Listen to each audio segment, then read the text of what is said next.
Então, começou? Então tá. Bom, boa tarde a todos e todas. Começar agradecendo a organização da Semana Acadêmica por terem cedido esse espaço para a gente falar aqui sobre o nosso trabalho e sobre... Ficou no título como pré-lançamento do livro, porque a gente não sabia se ia estar pronto, e de fato não está, então foi prudente da nossa parte, mas a gente tem trabalhado num livro que tem esse título Cinema e Filosofia, uma antologia. Ele foi coeditado por mim e pelo professor Flávio Willigs, e tem uma participação, tu lembra de quantos autores exatamente? Uns mais de 15, né? E dentre os quais nós temos vários presentes aqui que vão compor a mesa, alguns não puderam vir. E esse livro vai ser lançado em breve, nós esperamos por esse selo da coleção Dissertácio Filosofia da UFPEL. Ele vai estar disponível como e-book gratuito online em breve, então dê uma olhada nesse site, quando aparecer vai estar disponível. Eu só, para não tomar muito tempo, eu só queria de fato falar um pouquinho sobre o projeto que levou ao livro, depois o professor Flávio fala um pouquinho sobre a estrutura. Eu acho que num momento como esse, em que a filosofia e as humanidades estão sendo atacadas de tudo que é lado, a gente começou a pensar em algumas coisas que a gente teria que fazer para mudar a situação. E uma dessas ideias foi esse livro, surgiu de uma conversa que eu e o Flávio tivemos há mais de um ano já, né, Flávio? 1 ano e meio, eu acho. Um pouco tendo em vista essa ideia de trazer a filosofia um pouco para um público mais amplo. E, pessoalmente, na minha trajetória acadêmica, esse livro é uma espécie de culminação de uns 8, 9 anos já de trabalho no ensino, pesquisa e extensão. Vários dos capítulos que estão nesse livro surgiram pela primeira vez como trabalhos numa série de cursos que eu dei no pós aqui. Tem ex-alunos que participam como autores e hoje vários colegas vão estar falando aqui, então é um grande orgulho para mim. A minha contribuição também é um texto sobre cinema e filosofia, sobre se o cinema pode ser mais do que uma mera ilustração de problemas filosóficos, e especificamente falando sobre o Rashomon, o filme do Kurosawa. Também surgiu pela primeira vez num desses cursos. E nós também, além desses vários textos originais que estão sendo publicados pela primeira vez, nós também traduzimos alguns textos clássicos, o Flávio depois vai falar deles. Clássicos, modo de dizer, não são assim tão antigos, mas textos que nós achamos importantes e textos que eu usei nesses cursos também. Então eu acho que, assim, até onde eu sei, é o primeiro volume com esse formato, com essa proposta a ser publicado no Brasil. E eu tenho muito orgulho de que a gente está publicando ele como um e-book de acesso livre, né? E eu queria dizer que nessa época em que falam de professores universitários como zebras gordas que trabalham 8 horas por semana em sala de aula, isso é um pouco como dizer que, sei lá, um jogador de futebol trabalha 90 minutos por semana ou 2 vezes por semana quando joga, né? A gente faz muito mais coisa, que talvez não apareça tanto para a sociedade. E esse livro é um exemplo. Nós trabalhamos por mais de 1 ano nesse livro, muito trabalho de todo mundo, sem nenhum incentivo financeiro para isso, desde o início. Na verdade, isso foi um incentivo para a gente poder, por exemplo, traduzir o verbete da Stanford, que é também uma enciclopédia aberta, né? E também hoje as pessoas que estão aqui vieram, o professor Flávio, a professora Michele, o professor Eduardo vieram de Santa Maria sem recursos, vieram por amor à camiseta, estão aqui para falar para vocês.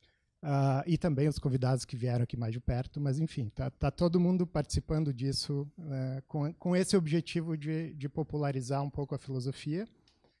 Nós esperamos que isso contribua com a institucionalização dos estudos de cinema e filosofia no Brasil, que ainda são, comparando com outros países, Estados Unidos e países da Europa, ainda está numa fase bastante embrionária, né? E também que ajudem, talvez, na didática mesmo, para o ensino, talvez até mesmo no ensino médio. Então, acho que vai ser... Esperamos que seja um livro acessível a um público amplo.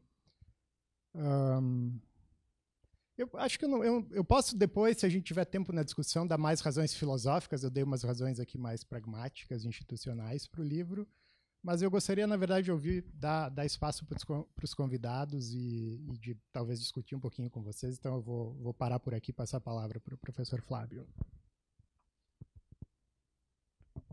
Obrigado à garotada aí que organizou a Semana Acadêmica.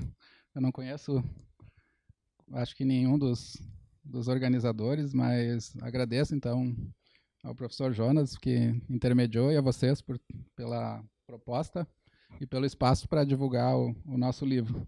Eu vou apresentar, a gente não tem muito tempo, então eu só vou mostrar para vocês que...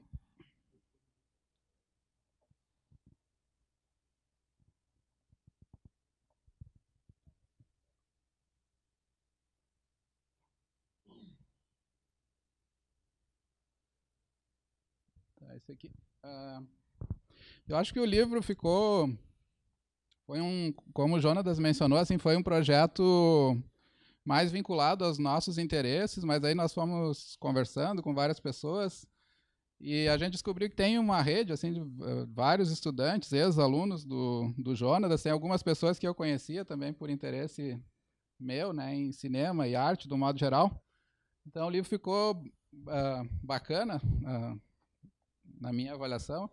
Espero que vocês também gostem. Então, eu queria mostrar, afinal, né, qual que é a ideia. E se vocês tiverem dúvidas, vocês podem escrever aqui para os nossos e-mails também, perguntando. Se quiserem ler algum capítulo antes de ficar pronto, também dá para... por isso que não está funcionando.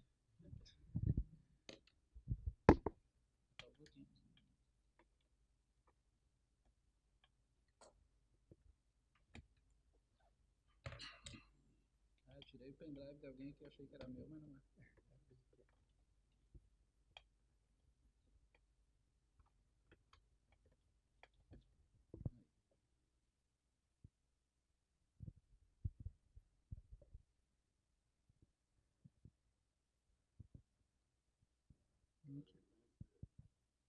E não funcionou. Tá, vou passar pela...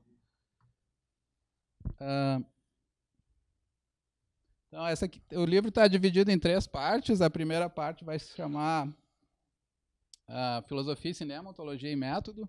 Essa parte é uma das mais... O Jonas falou, tem vários interesses filosóficos no cinema, né? Não é uma área genuína, assim. Então, essa primeira parte é uma discussão sobre a natureza do cinema. O que afinal, consiste, né? A própria ideia do filme e cinema e como a filosofia pode discutir. O primeiro trabalho é do professor Guilherme Gisoni, ele é professor da Universidade Federal de Goiás. Ele também coordena lá um laboratório de fotografia.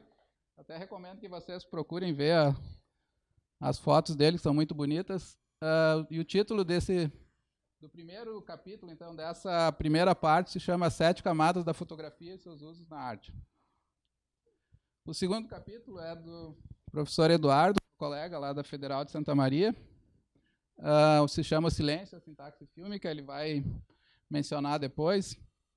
Então, esse não fala da fotografia, né, como um elemento do cinema, mas do silêncio, né, como parte do cinema. O terceiro é do Nicolas, nosso colega. Eu procurei fotos de todo mundo na internet, e nem sempre as fotos são as que vocês mais gostaram. Mas o Nicolas é uma das pessoas que, além, eu acho que junto comigo, com o Jonas e com o Gustavo, foram um dos que mais trabalharam, né, no livro. Vocês vão ver que ele vai aparecer várias vezes aqui. Então, esse é o primeiro capítulo dele, se chama Como Traduzir Movie e Film, um traveling por palavras. O Nicolas é doutorando aqui do PPG. É um dos alunos que eu acho que tem trabalhado, né, com o cinema como um campo de investigação filosófica, assim, independente, né, com o mesmo grau de rigor, o mesmo grau de dignidade, né, do que outros campos da história, não só da história, mas também da filosofia como uma disciplina temática. Aqui é um dos professores, eu acho que esse é um dos textos clássicos que o Jonas mencionou. Ele é o professor James Conan, da Universidade de Chicago, e também é professor da Universidade de Leipzig. E esse é um dos textos que foi traduzido, né, pelo Gustavo, né? Não? O Nicolas. Depois tem os tradutores no final. Então, esse eu acho que ficou... O Jonas falou que o livro pretende ser um livro para chamar a atenção assim, das pessoas fora da comunidade filosófica, mas ele é também um livro para pessoas que têm interesse em discutir cinema assim, de uma maneira mais técnica, né? E vocês vão ver que tem muito material bom nessa direção. Esse é o verbete da Stanford, do Thomas Wartenberg, se chama Filosofia do Cinema, daí que é uma espécie de introdução à discussão, assim como é que começou o debate filosófico sobre cinema. Ele é professor aposentado do Mount Holyoke College em Massachusetts. Também a gente ficou muito contente porque o Zalta, o editor da Stanford, não está mais autorizando traduções. Aí teve uma negociação, assim, no fim a gente conseguiu. Então, também é um artigo didático, assim, bem interessante. Eu acho que vai ser bom ter uma versão em português desse material. Pois o artigo do professor Jonadas, enxerga ali? Cinema como filosofia. Então, uma introdução a debate, uma análise de Rashomon como caso teste, que esse é um texto que foi traduzido. Eu não esqueci de mencionar, esse texto foi traduzido pelo Daniel Tempe, por mim, que é o Daniel me orientando em Santa Maria, foi traduzido por mim e foi corrigido por uma professora do Departamento de Letras Inglesas aqui da URGS. E o texto do Jonadas foi traduzido por um outro orientando meu, Jean Senhorinho. Esse texto já tinha sido publicado, né, em inglês na Dissertácio.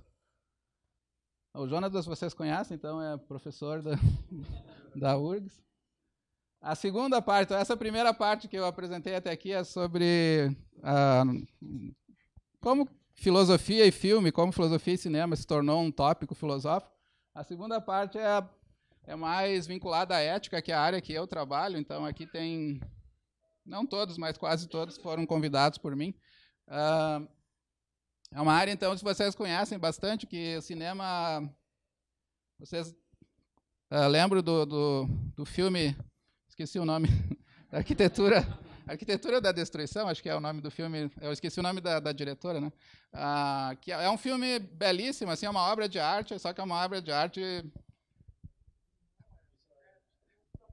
Triunfo da Vontade. É uma espécie de exaltação do mal, assim. Então tem uma discussão em ética se a obra de arte pode ser, digamos assim, limitada do ponto de vista moral. Se é aceitável, digamos assim, fazer arte, mesmo quando a arte pode gerar algum tipo de perigo, digamos assim, social. E uma outra também discussão que vocês vão ver que aparece ali no livro é como o cinema pode transformar as pessoas, né? Vocês veem esses filmes que o personagem começa como alguém mau e vai se aprimorando. Então ao mesmo tempo que o cinema pode ser perigoso, ele também parece que ajuda as pessoas a se tornarem, ou ele é uma fonte de inspiração, digamos assim, né, para a bondade. Então essa é a ideia dessa segunda parte. O primeiro artigo é meu, eu não ia colocar minha foto, mas eu... Então, se chama Cinema, Emoção e Moralidade. Eu tenho trabalhado com filosofia das emoções há um bom tempo. Eu coloquei esses dois aqui. Esse aqui, o primeiro é o Peter Gould, esse vocês devem conhecer, o Jesse Prince. São dois filósofos, assim, são dos mais conhecidos, que mais têm publicado sobre emoções. Então, eu usei parte do trabalho deles para defender a tese de que o cinema, muito mais do que tratados filosóficos de teoria moral, né, especialmente os tratados contemporâneos de utilitarismo, por exemplo, ele consegue oferecer um tipo de compreensão que não é só cognitiva, digamos assim, né, que não envolva aspectos experienciais. O que nós aprendemos moralmente através do cinema é tanto cognitivo, digamos assim, quanto experiencial. É tanto subjetivo. Então, quando eu vejo a morte, por exemplo, o sofrimento no cinema, a compreensão do sofrimento é muito mais visceral, né, do que se eu lesse um tratado, não sei, do Hegel sobre a guerra, alguma coisa assim. Essa é uma tese, eu acho, bem defensável, então eu procurei, não parece muito controversa, né, mas eu procurei mostrar como que dá para defender a ideia de que o cinema pode ser útil para um tipo de compreensão da moralidade muito mais encorpada do que aquela que a gente extrai, né, de textos filosóficos. Depois, o segundo artigo é do Érico Andrade, é professor da Federal do Pernambuco. É um artigo que fala sobre 2 filmes recentes, o Infiltrado no Clã e o outro, acho que é Corra. Então é uma discussão sobre racismo e cinema. Ele é pequeno, assim, mas é bem interessante. Essa é uma pesquisadora portuguesa que eu conheci num congresso em Portugal. Ela trabalha com cinema, assim, especificamente. Ela fez tese de doutorado em cinema. E o livro, o capítulo dela é sobre a discussão da vontade, como é que chama? Triunfo da Vontade, é sobre um documentário do Oppenheimer, que também é muito polêmico e que tem um dos personagens conta como ele é sobre a Indonésia, como ele sacrificava prisioneiros, né? É bem interessante. Isso, é esse daí, esse aí. Então, ela é doutora em filosofia e trabalha como pesquisadora de pós-doutorado na Fundação de Ciência e Tecnologia da Universidade Nova de Lisboa e também como pesquisadora na Deakin University, ali na Austrália. Depois, o último capítulo nessa segunda parte é do Pedro... Como que você diz o nome dele? Harris? Harris, não sei. Ele foi aluno aqui, acho que formou na URGS, né? Esse capítulo é o trabalho, é uma adaptação do trabalho de defesa de final de curso dele, né, o TCC dele. E atualmente ele está estudando na Alemanha, na Babelsberg Film University. Eu não tenho a menor ideia de que universidade é essa. Então, esse é o último. Agora, na terceira parte. Essa terceira parte é uma parte mais, digamos assim, um pouco mais aberta. E aqui acho que quase todos são discussões específicas, assim, o debate sobre cinema é inspirado em filmes, né? E alguns dos outros não têm análise de filme tão direta, né? O primeiro é da professora Michele, que vai conversar depois com vocês, minha colega, a minha querida colega, né, da Federal de Santa Maria. Se chama Persona, Identidade, Memória e Esquecimento. O segundo é dessa família querida que está aqui, o professor Marco, a Aninha, né? O capítulo dele se chama Filosofia do Westworld e o Problema do Livre-Arbítrio. Esse eu acho que é o mais contemporâneo de todos os filmes que estão sendo discutidos, né? Porque é bem recente. Provavelmente todos vocês aqui conhecem o Westworld. O professor Marco depois vai falar, mas ele é professor da Unicinos, e a Ana é bacharela, se diz, em cinema pela Unicinos, né, e também está trabalhando agora com cinema. Então, isso o Jonas não mencionou, mas tem vários dos autores que são também pessoas que têm trabalhado assim diretamente com cinema e não só com filosofia. Esse é o Giovanni, que vocês devem conhecer. Ele escreveu um capítulo sobre epistemologia, então é uma discussão usando categorias da epistemologia para analisar o sétimo selo. O capítulo se chama Cruzado Idealista, nota sobre epistemologia, sentido da vida no sétimo selo. Ele é professor da UFBA agora. Nicolai, again. Então, seria All of Me, um filme dualista, um esboço de uma leitura animacionista, que é o Nicolai, já falei, né, aluno aqui da... Nicolai é o que eu estava conversando lá. Ele vai depois me explicar para vocês aí o trabalho dele. Esse é um outro texto clássico, então tem 3 textos clássicos, né? Tem o do Conan, do Wartenberg, esse do Mulhall, Retratando o Humano em Corpo e Alma, é uma leitura de Blade Runner que foi traduzido pelo Gustavo. O Mulhall deve ser conhecido de todos vocês, né? Ele é professor em Oxford, pois o querido Gustavo, o capítulo dele chama Nihilismo, Morte e Ansiedade em Viver. Ele vai mencionar para vocês. O Gustavo é bacharel, licenciado e mestre em filosofia pela URGS, e agora também professor do Colégio Israelita, né? Esses aqui são tradutores, então. Esse primeiro lá é o Jean Senhorinho, que traduziu o artigo do Jonas, o Daniel Tempe, que traduziu o artigo do Wartenberg, e o Gustavo, que traduziu do Mulhall, e o Nicolas, que traduziu, e mais outros, hein? Não, é só isso. Eu acho que é isso, então. Esse é o livro, né, que a gente queria apresentar para vocês, e agora tenho o enorme prazer de pedir, então, para que os autores, não sei em que ordem.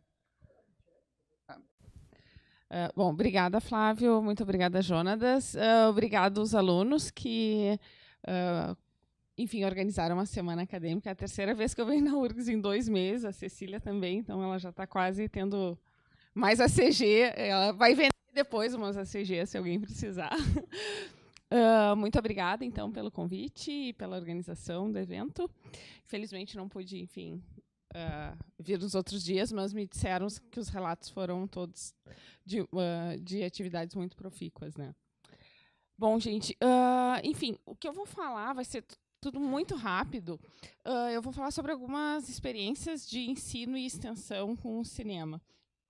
Novamente, assim, eu queria agradecer ao Jonatas em especial, porque eu fiz a disciplina dele em 2012, quando eu estava no doutorado. Quando eu entrei no doutorado, eu fiz a disciplina dele, o Eduardo também, né? Eu acho que o Nicolas, o Gustavo, 2013, tá? Então, enfim, mas eu lembro do Nicolas, do Eduardo, então a gente fez a disciplina com o Jonatas, e lá esse capítulo é o resultado de um trabalho nessa disciplina, onde, enfim, a gente pensou o persona. O único lugar que ela não pode ir é ali. Em todos os outros lugares ela pode ir, ela se vira. Tá. Bom, então, o que eu queria dizer assim é que as minhas experiências com o cinema são um pouco são com quase zero de reflexão filosófica sobre o papel do cinema, e mais assim de vamos tentar fazer e vamos ver o que vai dar disso daí. Assim, eu comecei a pensar um pouco sobre isso com o Jonatas, né, naquela disciplina em 2012, mas sempre foi algo que foi mais experiencial, assim, do que propriamente refletido. Então é um pouco temerário, assim, querer apresentar qualquer tipo de distinção. Mas o que eu, assim, refletindo um pouco, quando falaram, quando o Jonatas falou, quem sabe tu fala sobre algumas experiências de ensino, refletindo um pouco sobre isso, eu reli umas partes do livro do Cabreira, e eu fiquei pensando se essas minhas experiências, que eu digo, são minhas experiências, assim, é uma coisa pouco refletida.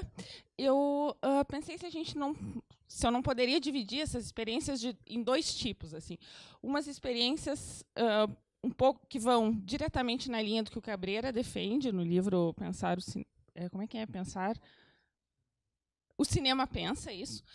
Então, eu acho que algumas dessas experiências elas se enquadram claramente na proposta dele, na ideia de pensar a filosofia com o cinema, né, de a obra fílmica como um meio para viver um problema filosófico. Eu até separei umas passagens, mas eu não vou ler, eu prometo, porque vai ter que ser muito rápido isso daqui.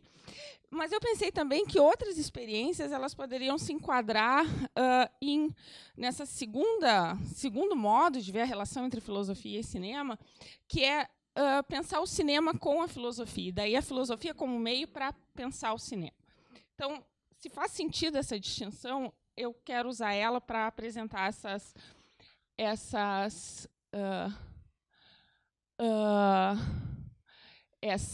minhas experiências, né? Então, o que o Júlio Cabreira, né, diz é que alguns problemas filosóficos eles só são compreendidos na medida em que eles são sentidos, né? Então, se a gente parte dessa possibilidade, então eu perguntei, será que não é verdade que alguns sentimentos e experiências só são compreendidos na medida em que são pensados? E essa é as 2 propostas. Tá. Então, dito isso, as minhas experiências com o ensino, do modo como eu vejo, elas são desses 2 tipos. Ficou pequenininha aqui. Então, eu vou relatar 3 experiências. Tá? A primeira, a experiência de sala de aula, especificamente em aulas de ética e produção escrita. Eu vou mostrar para vocês aqui, vou falar um pouquinho de uma experiência desse semestre, mas eu trabalho com ensino de ética desde que eu comecei a dar aula no ensino superior, foi também em 2012. E quando a gente começa a dar aula, a gente fica meio desesperado e a gente não sabe muito para onde correr, porque ainda mais se a gente começa numa instituição privada, que a gente tem 4 turmas de 4 períodos cada, que foi quando eu comecei, foi assim, então a gente fica completamente enlouquecido e pensando como é que eu vou fazer com tanto tempo. E eu pensei, bom, o cinema talvez me ajude com isso, e a ideia foi um pouco essa. Então, eu trabalho com ética e cinema, eu acho que funciona muito bem. E daí, depois eu vou vou falar muito rapidamente de uma experiência que é o Cine Consciência, que é uma experiência de extensão que eu desenvolvi nessa universidade privada que eu trabalhava. Eu comecei a desenvolver, ela continua. E também do Insubmissas, que é um ciclo de cinema lá em Santa Maria, mas daí que não é na universidade, mas é com um coletivo feminista que eu faço parte. Tá, então, a primeira coisa, essas experiências de sala de aula, né? Enfim, experiências de sala de aula é um pouco assim, tem aquelas que dão certo, tem aquelas que não dão certo, tem aquelas que dão muito certo, tem aquelas que dão muito errado. Essa daqui, desse semestre, eu acho que, por enquanto, deu muito certo. Ainda não recebi todos os artigos, mas eu acho que está dando muito certo. Em outros semestres, a coisa não foi tão bem. Mas o que a gente propôs? Assim, os alunos, na verdade, pediram para a gente está tentando fazer atividades de extensão e atividades que a gente possa convidar outras pessoas para vir para a sala de aula. Então, uma atividade de ensino e extensão. E daí os alunos propuseram... Não, está tudo bem, meu amor. De a gente fazer um cine-debate. Tá? E daí eles escolheram esse filme Capitão Fantástico e a gente assistiu lá num dia e depois a gente fez E depois eles tiveram que fazer uma produção escrita. Para produção, então, assim, primeira coisa, como professora, nessas atividades de cinema, o que eu percebi? Que dá muito certo quando são os alunos que escolhem o filme e quando eles se envolvem, porque quando eles escolhem o filme, eles se colocam com mais responsabilidade para fazer o debate depois, né? Outra coisa que deu muito certo foi colocar eles também para organizar a sessão, assim, isso que era o que eu, em geral, fazia tudo pronto. Agora, eles organizando, eles tendo que dar a ficha, um tem que dar a ficha técnica, o outro tem que organizar os debatedores, o outro tem que preparar, enfim, a leitura pós-filme, tudo isso dá muito mais certo do que se essas coisas vêm pronto. Bom, então, como atividade complementar, daí os alunos precisavam fazer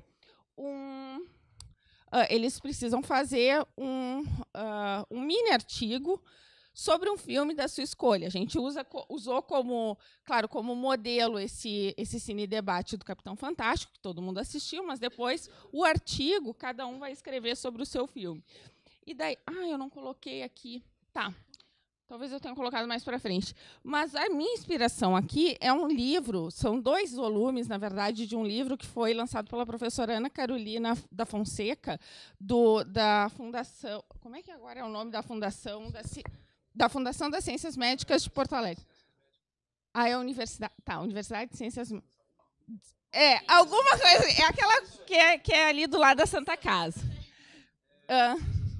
Ciências da Saúde de Porto Alegre, né? Tem um PA no final.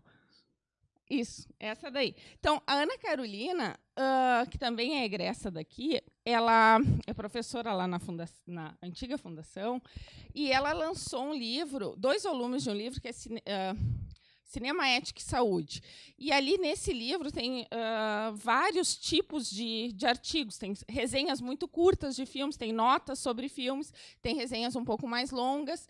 E eu usei aquele... E como era especificamente sobre ética, claro, tem ainda o recorte da saúde, mas como era especificamente sobre cinema e ética, eu usei ele como exemplo e como inspiração para que os alunos fizessem essa produção escrita, né? Que, na verdade, nem é um artigo, é uma produção escrita com, enfim, um título, um texto, porque, enfim, isso é interessante também. Quando a gente trabalha com ensino, às vezes a gente pensa, um aluno de graduação, um aluno de final de ensino médio, não é óbvio, é óbvio dizer que eles têm que colocar título, mas não é óbvio dizer que eles têm que colocar título. Então, é importante ensinar que um texto a gente se escreve colocando um título, porque não é óbvio que um texto precise ter um título. Então, título, texto, questões para refletir, sugestões de leitura e outras obras, e uma ficha técnica do filme para que a pessoa que pegue esse mini artigo possa buscar. Bom, o Cine Consciência, ele surgiu lá na antiga Unifra, agora UFN, como um projeto de extensão interdisciplinar. Nós éramos um grupo de amigos da filosofia, da engenharia, da biomedicina, da geografia, da economia, e a gente queria fazer um projeto de extensão com cinema, né? E daí a gente pensou, tá, mas vai ser só mais um cineclube. Santa Maria é uma cidade relativamente pequena, se a gente compara com Porto Alegre, mas é uma cidade que tem muitos ciclos de cinema. Tem o Cineclube da Boca, o Cineclube Lanterninha, tem uma série de cineclubes. Todo mundo faz cineclube em Santa Maria. Tem também um festival de cinema que se chama Santa Maria Áudio, Cinema e Vídeo e Cinema. Eu tenho o logo aqui também. Aqui, ó. Esse daqui foi o último, tá? É Santa Maria Vídeo Cinema, que esse ano foi Cinema para Todas. Então, a gente ficou pensando, tá, mas como que a gente podia fazer um cineclube que fosse um pouco diferente?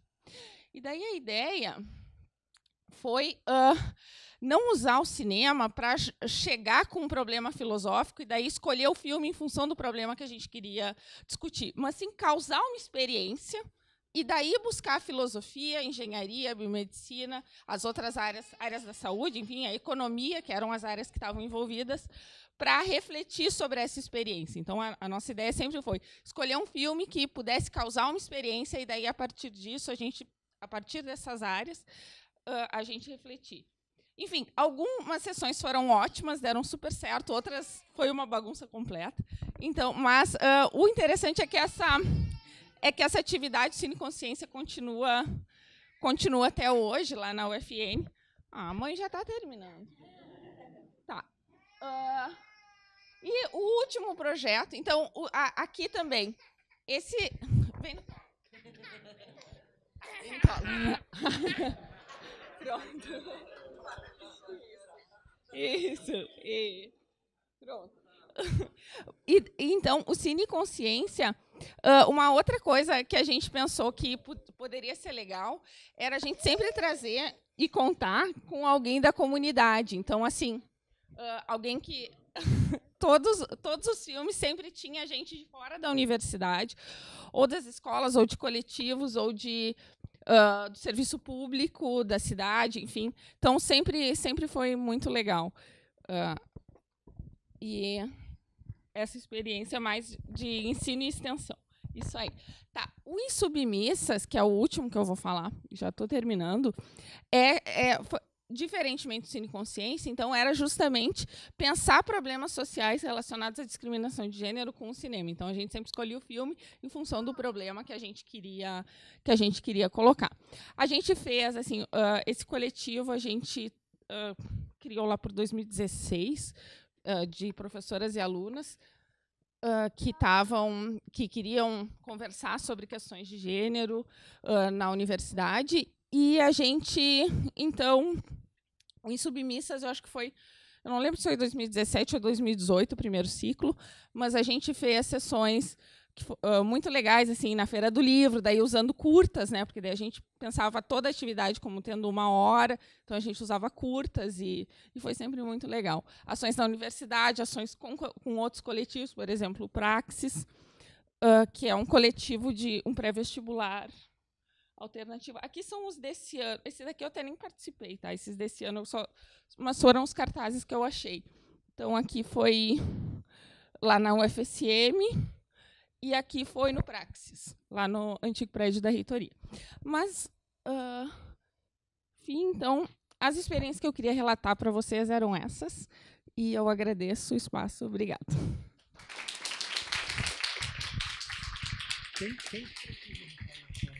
Bom, então, me apresentando, né, de novo, eu sou o Gustavo Coelho, eu fiz toda a minha formação em filosofia aqui na URGS, né, o bacharelado, a licenciatura e o mestrado, desde o bacharelado bastante ligado à pesquisa do pensamento de Wittgenstein, né, e desde 2015 eu sou professor de filosofia do Colégio Israelita, aqui de Porto Alegre.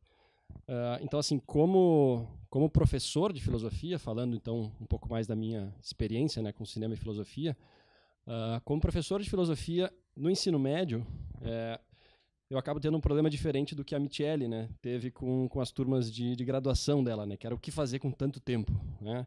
O meu problema é o que fazer com tão pouco tempo, né, porque eu tenho 45 minutos, né, por semana com cada turma de ensino médio para dar uma aula de filosofia.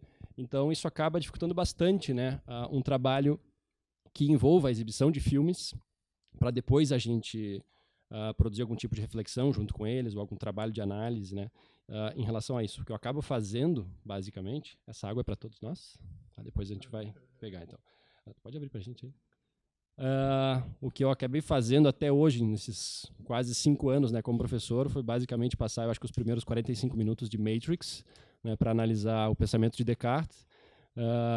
E não lembro, talvez, o Futebol dos Filósofos do Monty Python, na última aula de filosofia do ensino médio, para produzir uma reflexão sobre o valor da filosofia, que realmente é bastante interessante. Assim, tem uma crítica implícita ali, né, que todo mundo acho que já percebeu, né, e é uma boa forma de introduzir essa discussão entre os alunos, né, depois de todo um percurso de 3 anos, tá, e vem cá, que valor que vocês enxergam, né, em tudo que isso que a gente estudou juntos. Mas então, em sala de aula, acaba sobrando pouco espaço mesmo para fazer um trabalho, né, de filosofia relacionado ao cinema. Em relação à pesquisa, né, eu tive então a alegria de cruzar com o Jonadas, né, no meu mestrado, e ter a oportunidade então de tomar contato com uma tradição, eu acho que já, né,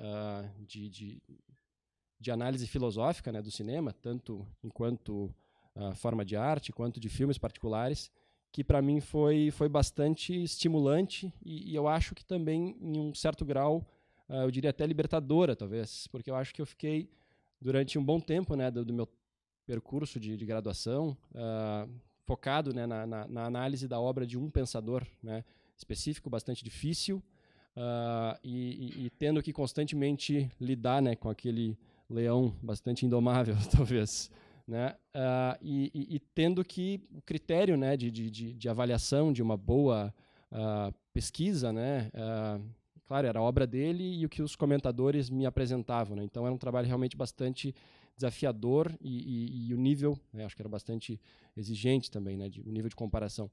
E eu acho que no cinema surgiu a oportunidade de eu, em primeiro lugar,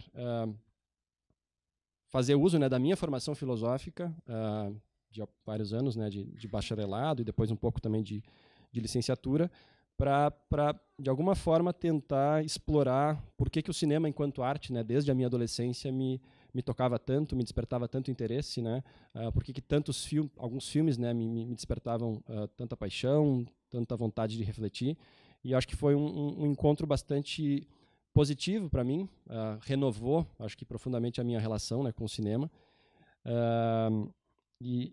e permitiu que durante aquele momento, então, né, junto ao Jonadas e aos colegas que estavam lá, acho que o Nicolas estava junto, né, naquele semestre também, eu pudesse me dedicar à análise de 2 filmes, né, de uma forma bastante atenta, bastante refletida, como é o que a gente faz com problemas filosóficos em geral, né?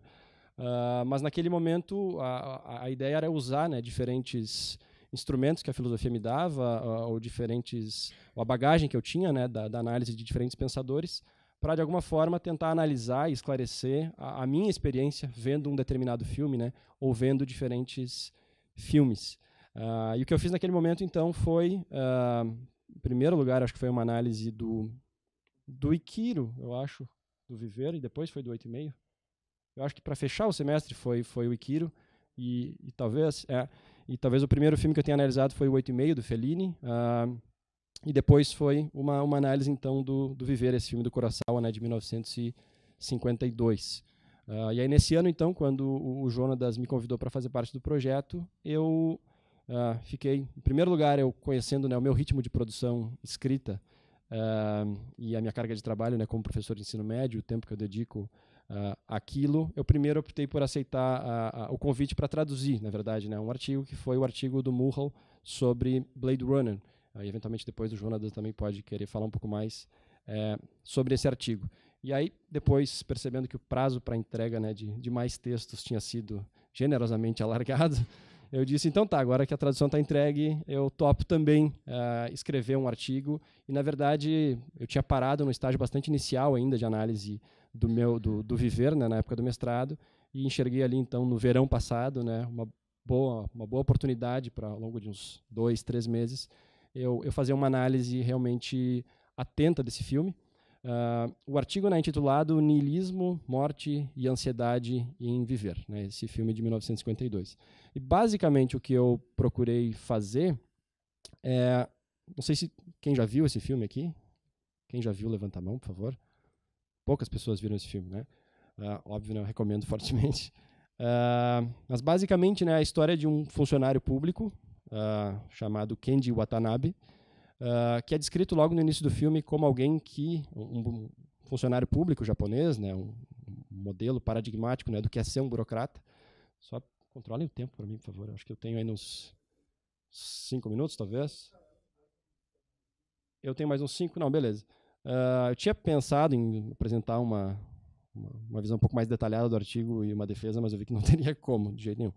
Mas, basicamente, na história de um funcionário público, né, como eu disse, né, um modelo assim, realmente paradigmático, né, do que é ser um burocrata, que é descrito como alguém que, né, passa pela vida sem realmente vivê-la, que dedica muitas horas do seu dia a um trabalho absolutamente inútil, sem nenhuma importância. E a gente recebe essa descrição enquanto nós vemos imagens de um câncer, né, no estômago dele. E o ponto é, né, que esse personagem, então, né, a partir do momento em que ele descobre que vai morrer e que tem aproximadamente mais 6 meses de vida, ele procura uma forma, né, de superar a ansiedade que foi nele despertada pelo, né, reconhecimento de que a sua morte se aproxima, né, de que o tempo que ele tem para viver é pouco e de que o tempo que ele tem para conferir algum tipo de valor ou de importância para a vida dele é bastante exíguo, né? E aí, basicamente, a partir também de leituras que eu já tinha feito, né, na disciplina, nem sei se foi já na disciplina de Cinema e Filosofia ou se foi no semestre anterior, né, que foi de análise das investigações e da obra do Cavell,